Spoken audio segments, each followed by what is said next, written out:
करा. ओजस्वी, आजचा अक्षर कोणता आहे? बरोबर. तर आपली जी मराठी वर्णमालेची 24 सफर चालू झालेली आहे त्यातील आजचा अक्षर आहे म. चला तर रेसिपीला सुरुवात करूया. ते मटार आहेत ना पाण्यामध्ये उकडून घेतले होते, आता ते थंड झालेले आहेत. आता आपण काय करूया, इथं कणिक मळून घेऊयात. त्यासाठी इथं मी साधारण 1.5 वाटी मैदा घेतलेला आहे. 2 चमचे रवा घालायचा आहे. ओवा थोडासा हातावर चोळून घालायचा आहे. चवीनुसार मीठ, थोडंसं तेल घालायचंय. गरम करून घेतलेलं आहे, ज्याला आपण मोहन पण म्हणतो. आता हे मळून घेऊया.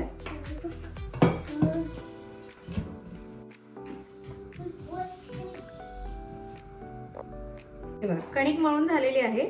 थोडा वेळ ती आपण झाकून ठेवूया, तोपर्यंत स्टफिंग करूया. आता आपण जे मटार उकडून थंड करून घेतले होते ते मिक्सर मध्ये बारीक करून घेऊया. आईस्क्रीम बघा की हे ना आई आणि ना तुमच्यासाठी मी केलेत ice cream. Good girl, thank you. Ice cream मध्ये छान छान कॉईन. हे बघा असं मौसूद करून घ्यायचं आहे.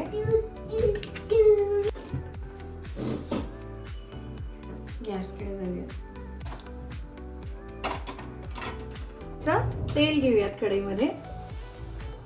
गरम झालं की फोडणीमध्ये मी काय करते, जिरा आणि अगदी थोडासा ओवा घालते. मिरची,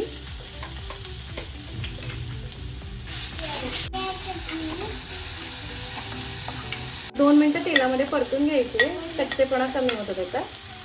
त्यानंतर यामध्येच मी अगदी 2 चमचे डाळीचं पीठ घालणार आहे.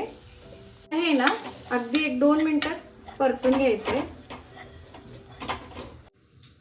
हे बघा आता मटार जे आपण बारीक करून घेतलं होतं ना मिक्सर मध्ये ते घालायचे. त्याच्यात उकडलेला बटाटा पण घालते. हळद, चवीनुसार मीठ. आता हे सगळं एकजीव करून घेऊया.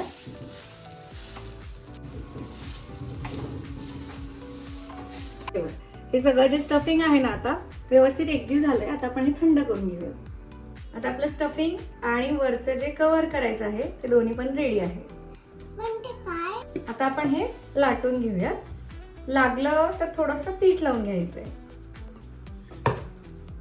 मोठी आपण पोळी लाटतो ना तशी लाटून घ्यायची.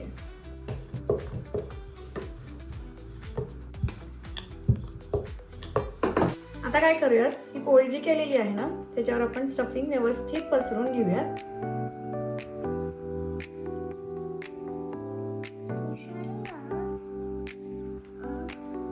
हे बघा असं व्यवस्थित सगळं पसरून घेतलेलं आहे.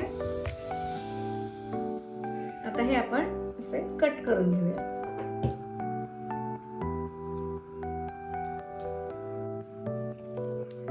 आणि हे जे आहे ना हे आपल्याला रोल करून घ्यायचंय. आता मी तुम्हाला दाखवते आणि व्यवस्थित दाबायचं बरं का. आता मी हाफ इथून कट करणार आहे. आपण हाफ कट करून घेऊया जेणेकरून आपल्याला सोपं जाईल. हे बघा मस्त असं आपला रोल तयार आहे. आता हा ना हाताने तसा चिटकून घ्यायचा आहे व्यवस्थित. स्टफिंग बाहेर येऊ नये यासाठी काय करायचंय, थोडंसं व्यवस्थित सगळं बाजूने दाबून घ्यायचंय आतमध्ये. असे मी आता रोल करून घेते.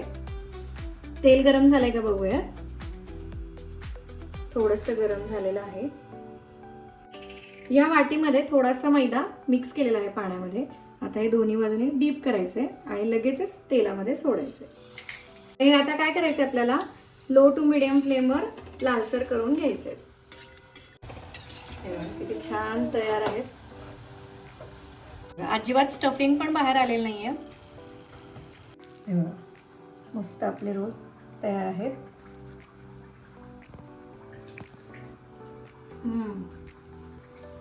सुंदर. आजचे आपले अक्षर होते म आणि आपण केलेले आहेत हे मटार रोल्स. तुम्हाला ही रेसिपी आवडली का? आणि तुम्हाला माझ्यासोबत ही मराठी वर्णमालेची चविष्ट सफर कंटिन्यू करायची असेल तर यूट्यूबवर अजून सबस्क्राईब केलं असेल तर नक्की चॅनलला सबस्क्राईब करा आणि इंस्टाग्रामवर फॉलो करायला विसरू नका. धन्यवाद.